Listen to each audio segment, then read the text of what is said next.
Welcome, and thank you for your interest in Oregon's career and technical education programs. This is the first of several short updates about Perkins 5.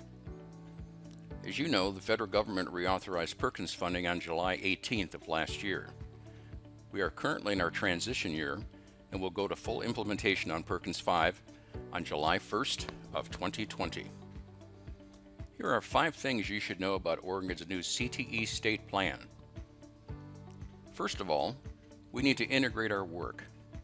It's more than just about what we're doing at high schools, community colleges, or in other post-secondary options. It's about our Oregon STEM hubs. It's about involving our Workforce Innovation and Opportunity Act, about our Every Student Succeeds Act, ESSA, High School Success, Measure 98, and the new Student Success Act. We're building a collaborative plan that produces coherence and cohesiveness to our state. Under Perkins 4, the concentration was on programs of study with a sequence of courses starting in high school and aligning to community colleges' degrees and certificates. Oregon-approved programs of study with sequences of courses are still at the heart of Perkins 5.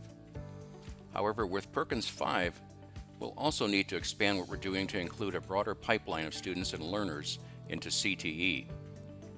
The plan will include workforce alignment of secondary and post-secondary partners, engaging stakeholders around the state who will be actively involved with identifying the needs and implementation of CTE programs of study. There'll be a focus on work-based learning and building stronger partnerships with our business and industry partners. There'll be an increased focus on the size, scope, and quality of CTE programs to ensure that they meet the needs of the community. And to enhance the student experience, a new focus on continuous quality improvement, or CQI, will help identify the areas where you can broaden the facilities and equipment you have available, while expanding equity and participation, and developing a cohesive career exploration and development exercise.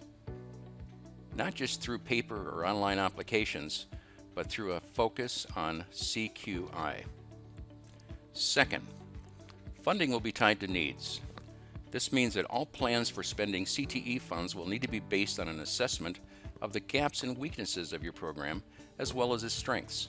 The process for funding under Perkins 5 will start with an assessment of local needs, and that assessment must involve local stakeholders. There will also be an assessment of regional needs that engages business and industry workforce development. These plans will be approved by ODE, and then funding will be released to recipients. These are the assessment requirements by federal law. The size, scope, and quality of program needs to be assessed with how the programs are implemented. They must be aligned to labor market data and information. They must be aligned to student performance review with strategies for special populations. It must include strategies for educator recruitment, retention, and training. The federal law points out that stakeholders must include secondary and post-secondary teachers, career guidance and academic counselors, principals and administrators, also workforce development boards and representatives from business and industry, agencies and coordinators of Oregon's tribes, out-of-school youth, homeless children, at-risk youth and youth in custody, and students, including representatives from special populations and parents and guardians. Here's the third thing you should know. We began the public engagement with a kickoff meeting in April of 2019. We invited educators, CTE administrators at both secondary and post-secondary institutions, CTE regional coordinators, STEM hub directors, business, labor, and industry partners, and community partners to a meeting to help guide the direction of Oregon's CTE state plan. We also sent out a survey that had participation from over 500 individuals across the state. In the spring, we continued our listening to the hopes and needs of constituents around CTE in Oregon. We met with tribal representatives, community groups, CTE leaders and educators, STEM directors, dual credit coordinators, and others. This summer, we hosted work groups to help draft components of the plan. Our goal is to have draft comments available for feedback this fall. After collecting that feedback, we'll draft the full plan in December of 2019. Then the full plan will be available for governor's signature and formal public comment in February and March of next year. Our goal is to submit the full CTE state plan to the federal government in April of 2020. Here's number 4, process for planning. This must be robust and intentional. As we said, this summer, ODE had 4 stakeholder workgroup meetings. The Data and Accountability Workgroup compiled recommendations including definitions of student population indicators and determined state levels of performance.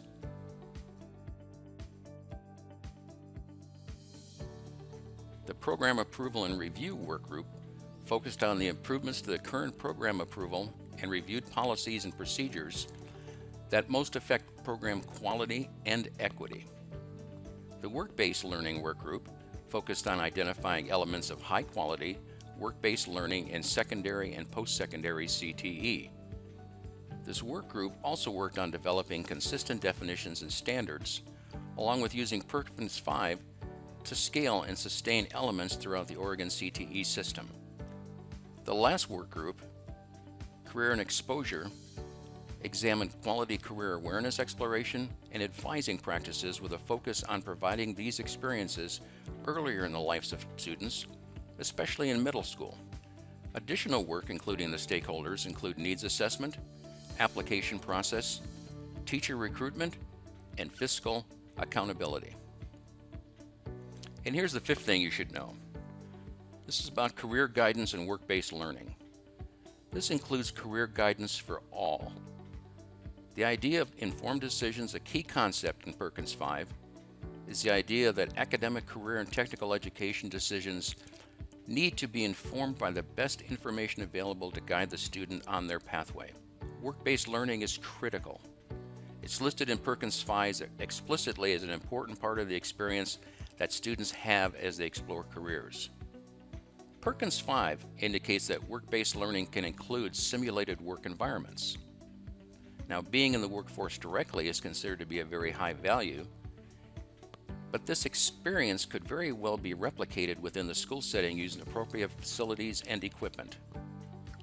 Combined with collaborative guidance and invaluable advisement of business, labor, and industry partners, faculty can be supported with new techniques and equipment suggestions as part of the continuous quality improvement process. That's the top 5 things you need to know about Perkins 5 for right now. Keep an eye on your email for additional updates and requests for stakeholder participation. You can also bookmark the ODE webpage for Perkins 5.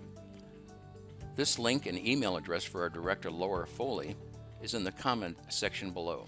Thank you.